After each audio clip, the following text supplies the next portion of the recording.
자, 벌써 6차시네요. 교과서 22에서 26쪽에 25쪽에 해당하는 내용 한번 보도록 하겠습니다.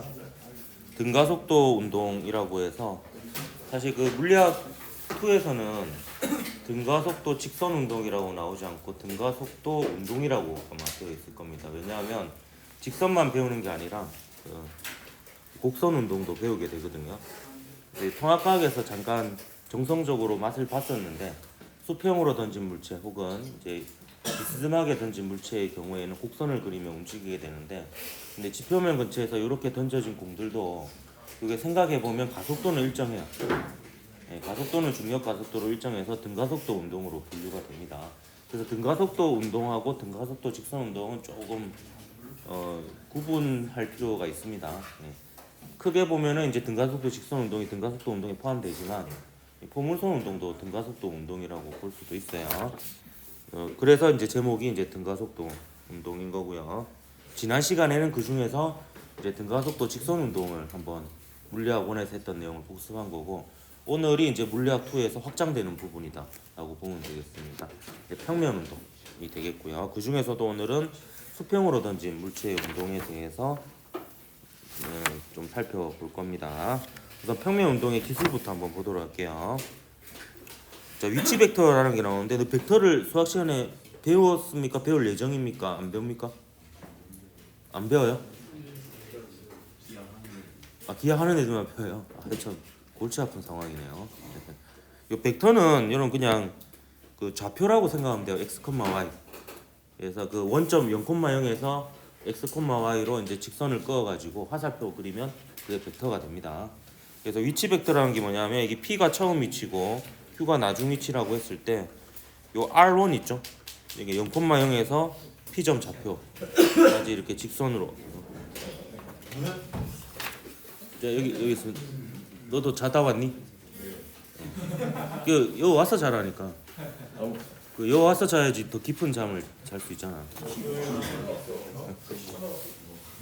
맞다, 이거 다 녹화되고 있는데 이런 말 열심히 수업을 들어야 됩니다.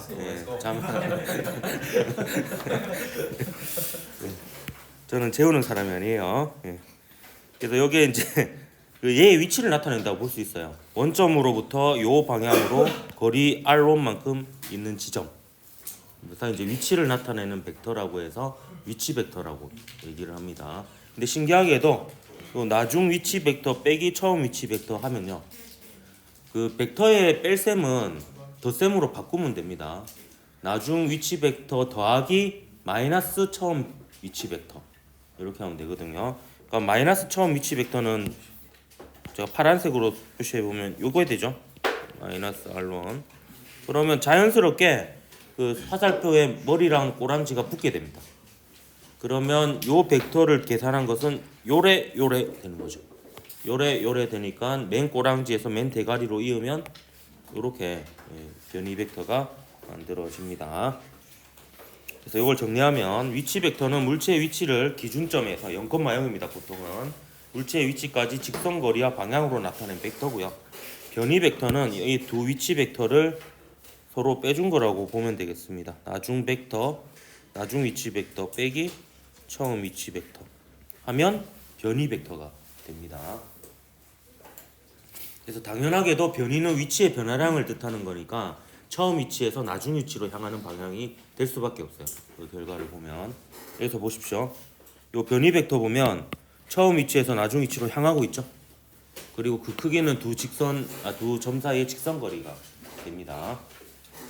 그래서 약간 2차원으로 확장된 겁니다. 물리학원에서 배운 건데, 물리학원에서는 직선 운동이니까 방향을 플러스 마이너스로 표현할 수 있었거든요. 근데 이제 물리학 2에서는 더 이상 그것만으로는 표현이 안 됩니다. 그래서 이제 조금 확장이 된 부분이라 보면 되겠고요. 나머지는 다 물리학 2에서 확장된 거예요. 물리학 1에서 확장된 거예요.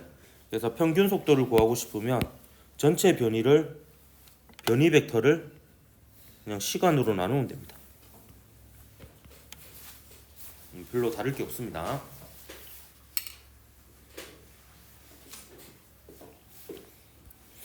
자, 그 다음에요. 자, 순간 속도는 그럼 어떻게 하느냐? 순간 속도는 운동 경로의 접선 방향으로 그 방향이 이루어지고요. 두 개의 좌표축으로 분해를 해서 그 각각의 x축 그리고 y축에 대해서 순간 속도를 더하면은 이제 그 최종적인 그 지점에서의 속도가 된다 이렇게 볼 수 있고요. 그리고 이 벡터를 분해하게 되면 결국에 이 x 방향 성분과 y 방향 성분으로 나눌 수가 있습니다. 뭐 3차원이면은 이제 여기서 더하기 VZ까지 이렇게 이어지겠죠. 그래서 이걸 분해해 보면 x축하고 y축으로 이렇게 축을 세우죠. 이 원점은 그 화살표의 꼬랑지로 하고요. 그럼 얘를 막대로 생각하고 빛을 비추면은 역시 벡터가 분해가 됩니다. 분해가 되고 그러면 요걸 세타라고 했을 때 요 직각삼각형에서 얘는 밑변이니까 빗변의 코사인 세타 한 거고 얘는 직각삼각형에서 세타하고 마주보는 변이니까 높이죠. 높이는 빗변에다가 빗변분의 높이 빗변 곱하기 빗변분의 높이에서 빗변 곱하기 사인 세타 한 값이 됩니다. 그래서 Vx는 V 코사인 세타가 되고요. Vy는 V 사인 세타가 됩니다. 그래서 피타고라스 정리해 보면 Vx 제곱 더하기 Vy 제곱하면 V 제곱 코사인 제곱 세타 더하기 V 제곱 사인 제곱 세타에서 V 제곱으로 묶어내면 코사인 제곱 더하기 사인 제곱이 되죠. 코사인 제곱 더하기 사인 제곱이 1이 되니까 결국에 V 제곱은 V 제곱이 됩니다. V 제곱은 Vx 제곱 더하기 Vy 제곱하면 결국에 같은 값이 된다는 것을 피타고라스 정리하고 그다음 삼각함수로 우리가 이해를 할 수가 있겠습니다. 그다음에 평균 가속도 벡터는 어떻게 구하느냐? 자 보세요. 요렇게 속도가 바뀌는 경우 봅시다. 이게 처음 속도가 V1이고 나중 속도가 V2입니다. 그러면 얘는 가속도를 어떻게 구하면 되냐면 가속도의 정의 그대로 따라가면 됩니다. 나중 속도가 V2죠. 그리고 처음 속도가 V1입니다. 이걸 시간으로 나누면 돼요. 근데 잘 보면요. 해보십시오. 그럼 V2 빼기 V1이거든요. 그럼 V2 더하기 마이너스 V1 하면 돼요. 제가 마이너스 V1을 이렇게 뒤집어서 표현해 볼게요. 그럼 역시 보면은 요래 되니까 맨 꼬랑지에서 맨 대가리로 이으면 이렇게 되죠. 그래서 보면 얘를 보면 거의 방향이 주로 바뀌고 있는 상황이잖아요. 이 방향이 바뀌는 경우에는 대체로 보면 요 힘의 이게 가속도의 방향이자 힘의 방향이 됩니다. 속도 변화량의 방향이 가속도의 방향이고 MA는 F니까 그게 합력의 방향이 됩니다. 그래서 보면 속도의 방향이 바뀌는 경우에는 그 속도의 수직 방향으로 힘이 작용하는 것을 이제 수학적으로 확인할 수가 있습니다. 그 속도 변화량 방향이 속도 방향의 수직이 되면 그 속도의 방향이 바뀐다라는 것을 대략적으로 알 수가 있습니다. 교과서에 있는 내용 한번 보도록 할게요. 여기 보면 중력 가속도가 일정하다는 것을 보여주고 있는 그림이에요. 여기 보면 오른쪽 그림을 한번 볼게요. 왼쪽 그림부터 먼저 볼까요? 얘가 이렇게 포물선 운동을 하게 되면 속도의 크기가 점점 느려지고 방향도 바뀌죠. 방향도 바뀌는데 이 중에서 A에서 A하고 B 사이로 바뀌는 변화하고 B에서 C 사이로 바뀌는 변화를 가속도의 정의에 따라서 시간분의 속도의 변화량으로 해보는 거예요. 얘는 지금 동일 시간 간격으로 아마 사진을 찍은 걸 겁니다. 잘 보면은 이게 A하에서 B로 가는 경우로 보면 A 속도 벡터하고 B 속도 벡터를 보면 얘가 나중 속도고 얘가 처음 속도죠. 그럼 나중 속도 빼기 처음 속도. 그럼 처음 속도를 마이너스 해주면 되죠. 그러면 마이너스 VA 이렇게 됩니다. 그렇게 해보면은 화살표가 요래 되니까 그거를 합치면은 꼬랑지에서 대가리로 하면 연직 아래 방향이 되죠. 요게 속도 변화의 방향이자 가속도의 방향이자 이물체에 작용하는 합력, 중력의 방향이 됩니다. 그리고 마찬가지 B에서 C로 바뀌는 과정 보면 C는 운동이 지금 오른쪽으로 하고 있는 상태고요. B는 이쪽이죠. 근데 이게 처음 속도입니다. 그럼 나중 속도 빼기 처음 속도 하면 나중 속도 더하기 마이너스 처음 속도 이렇게 하면 됩니다. 그러면 자연스럽게 요 대가리랑 꼬랑지랑 붙죠.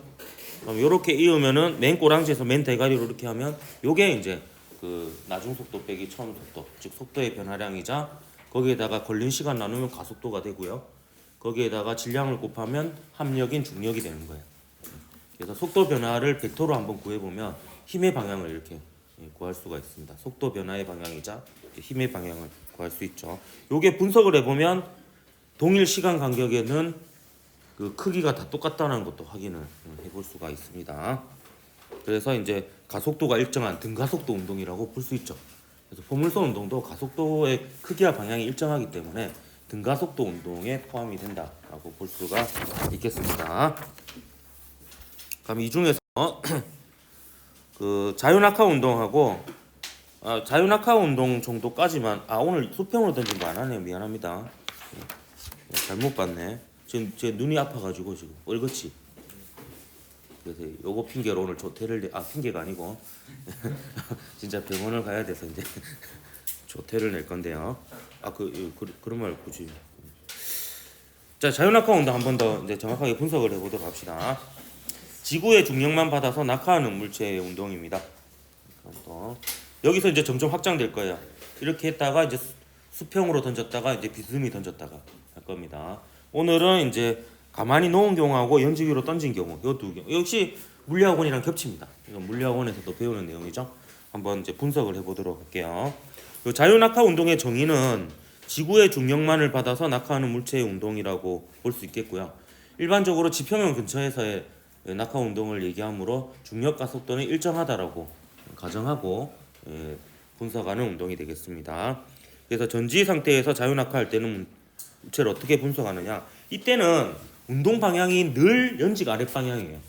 그렇기 때문에 그 좌표축을 연직 아랫 방향을 플러스로 잡습니다. 굳이 그렇게 안 할 이유가 없거든요.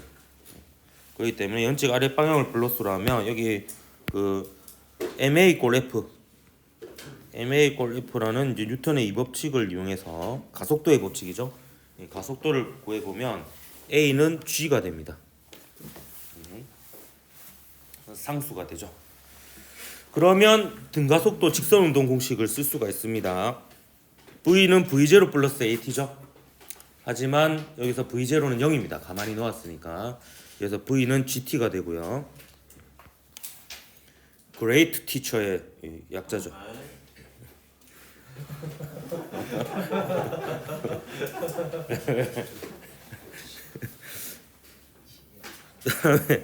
낙하한 거리를 h라고 하면 영어로 하이트죠. 맥주 이름. 하이트. 첫 글자를 따서 I 아니고 어른입니다. 2분의 1 GT 제곱. 이것도 마찬가지입니다. V0 T 플러스 2분의 1 AT 제곱인데 V0가 없으니까 이렇게 됩니다. 간단하게. 그리고 EAS는 V 제곱 빼기 V0 제곱은 EGH는 V 제곱 빼기 0의 제곱이니까 이렇게 되겠습니다. 요거와 관련된 그래프를 보면 속도 시간 그래프는 이제 속도가 0에서부터 시작해 가지고 기울기가 G로 일정한 등가속도 직선 운동을 하고, 시간에 따른 변이 그래프, 시간에 따른 위치 그래프는 바로 요 식을 나타내는 겁니다. 그래서 요게 H라고 볼 수 있죠. 얘가 V고, 그래서 요건 시간은 T고요. 그래서 T에 대해서 2차 함수 형태로 이렇게 보이는 것을 확인할 수가 있습니다. 자, 그 다음에 물체를 연직 위로 던졌을 때 한번 보겠습니다. 근데 연직 위로 던졌을 때는 이제 좌표축을 연직 아랫 방향으로 잡는 것보다는 보통 일반적으로 처음 그 물체의 속도 방향을 플러스로 잡는 경우가 좀 많아요. 그래서 연직 위로 던진 경우에는 연직 윗방향을 플러스로 둘 겁니다. 그럼 식이 조금 달라집니다. 예. MA는 여러분 좌표축 잡은 거하고 관계없이 그냥 식을 세우면 됩니다. 그래서 항상 제가 그 뉴턴이 이 법칙 쓸 때 약간 농담으로 하는 말이 MA는 마 써라. MA가 마잖아요. 그냥 써라.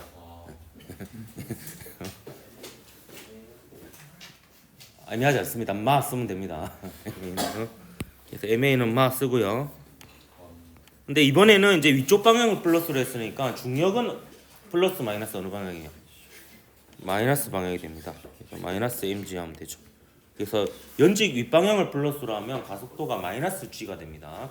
g는 그 크기만 나타내는 거고요. 지금 이 경우에는 방향은 이제 마이너스 방향이다 볼 수 있습니다. 그러면 식이 조금 달라지는데 요거는 이렇게 하면 됩니다. 등가속도 운동 공식 중에서 그 A에 해당하는 부분 있잖아요. 가속도에 해당하는 부분. 거기에다 그냥 마이너스 g를 넣으면 돼요. 마이너스 g를. 그러면 써보겠습니다.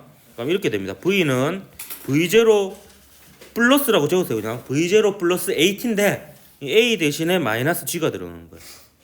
그래서 V는 V0 마이너스 GT가 됩니다. 연직 윗방향을 플러스로 합니다. 그 다음에 S가 아니고 여기는 H를 해놨죠.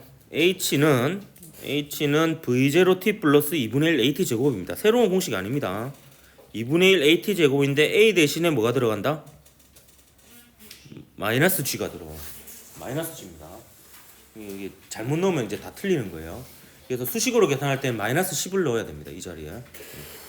연직 위를 플러스로 했을 때는. 그러니까 2AS는 V제곱 마이너스 V0 제곱이잖아요. 이것도 마찬가지입니다. 2AS는 V제곱 마이너스 V0 제곱 그대로 집어넣고 A 자리에 뭘 넣는다?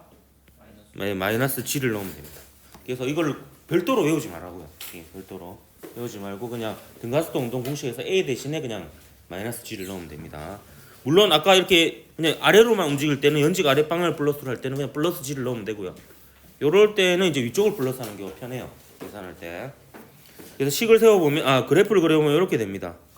요게 속도에 대한 그래프고 요게 변이 H에 대한 그래프가 되겠죠. 그래서 보면 이제 속도는 점점 줄어들다가 0이 되죠. 0이 된 이후에는 이제 속도의 방향도 마이너스로 바뀝니다. 속도의 부호가 마이너스로 바뀌잖아요. 속도의 부호가 마이너스로 바뀌고 기울기도 마이너스니까 크기가 증가합니다.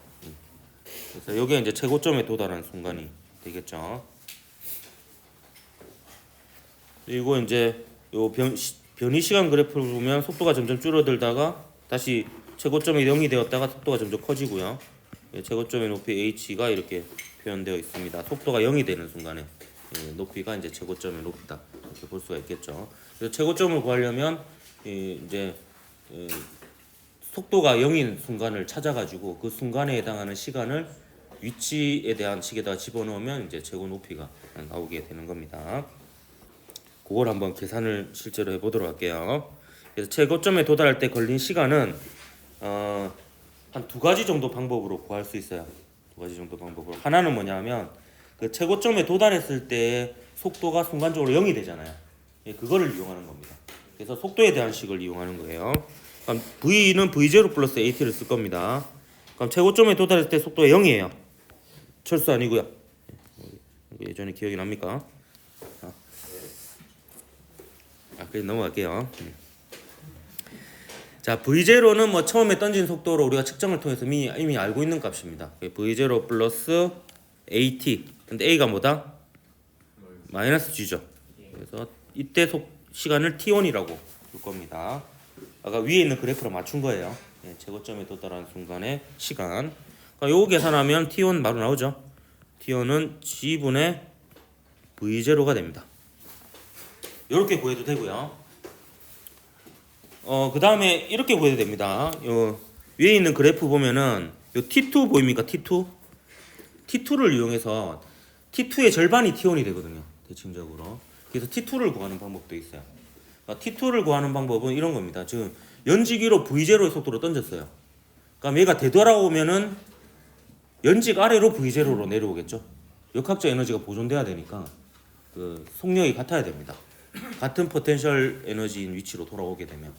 그렇기 때문에 식을 이렇게 쓸 겁니다. 이게 좀 더 있어 보이는 방식인데, 그럼 이때 그 T2가 지났을 때의 속도는 크기는 V0인데 방향이 어떻게 돼요? 마이너스가 됩니다. T2가 지났을 때. 그거는 처음 속도 0초일 때 속도 더하기 AT. A는 마이너스 G고 이때 시각을 T2라고 뒀죠.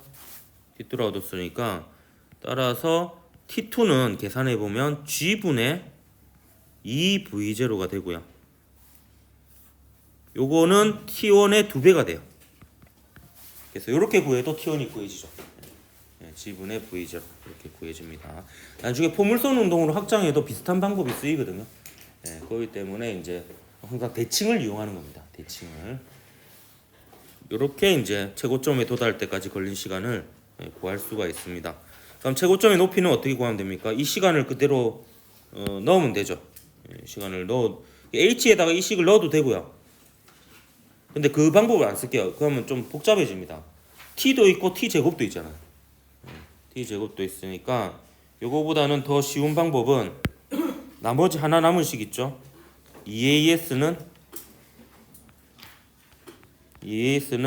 v 제곱 빼기 v0 제곱. 이걸 왜 쓸 수 있냐면 우리가 구하고 싶은 그 높이 라지 h 있잖아요. 라지 h에 도달하는 그 순간 속력을 알고 있어요.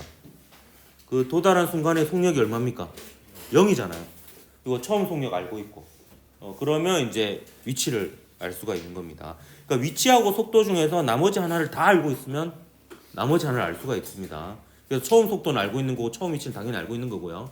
근데 나중 위치에 해당하는 라지 h인 지점에서의 속도를 알고 있잖아요. 그러면 이제 나머지 이제 위치는 요 식으로 구할 수가 있는 겁니다. 그래서 이 AH는 V 제곱 최고점에 도달했을 때가 나중이죠. 0의 제곱 빼기 V0의 제곱 이렇게 되겠습니다. 따라서 라지 H는 2지분의 V0의 제곱이 되겠습니다. 이거는 결과를 식을 외울 필요는 없고요. 그냥 구하는 과정을 좀 기억을 해두면 되겠습니다. 교과서 내용 조금만 보고 마치도록 할게요. 뭐 요거 해볼까요? 뭐 간단하게. 이 몇 쪽이고? 여러 쪽입니다. 25쪽.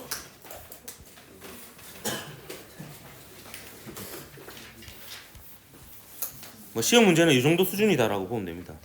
예제 한번 볼게요. 어떤 물체를 바닥에서 연직 위로 20m/s의 속도로 던졌습니다. 단 중력과 속도는 10m/s 제곱이고요. 물체가 최고점에 도달하는데 걸린 시간은 몇 초인가? 근데 최고점에 도달하는 순간에 속도가 0인 걸 이용하는 거예요. 그럼 속도에 대한 등가속도 운동 공식을 세우는데 연직 위쪽 방향이니까 위쪽을 플러스로 두면 이제 가속도는 마이너스 10이 되는 거예요. 가속도 자리에 마이너스 10을 집어넣으면 됩니다. 그래서 0은 V0 20이죠. 플러스 AT 마이너스 10T 이렇게 하면 됩니다. 몇 초입니까 T가? T는 2초가 됩니다. 그렇죠? 이때 최고점에 도달한 높이는 얼마냐? 이것도 마찬가지입니다. V0T 플러스 2분의 1 AT 제곱을 구해도 됩니다. 그걸로 구해도 되고 2AS는 V제곱 빼기 V0 제곱으로 구해도 되는 거예요. 왜냐하면 그 순간의 속력을 알고 있으니까 그 순간의 위치는 시간이 안 들어간 식으로 구할 수가 있습니다. 그래서 2AS는 2 곱하기 A는 마이너스 10이죠. 그때 높이를 H라고 하면 V제곱 빼기 V0의 제곱 V0가 20이죠. 요거 구하면은 계산 과정 생략할게요. H는 20m가 나옵니다. 이 정도 나오면 풀 수 있겠습니까? 초기 속도 다르게 해가지고 내면. 자, 물체가 다시 바닥에 떨어지는 순간의 속도는 얼마인가? 이건 계산할 필요가 없어요. 아래쪽으로 그러니까 마이너스 20m/s 이렇게 표현합니다. 속도니까 부호까지 써야 됩니다. 지금 초기 속도를 플러스라고 떠났잖아요. 그러면 이제 마이너스 20m/s로 해야지. 요거 빠지면 이제 0.5좀 감점되는 거죠. 속도를 물어봤으니까. 여기까지 합시다.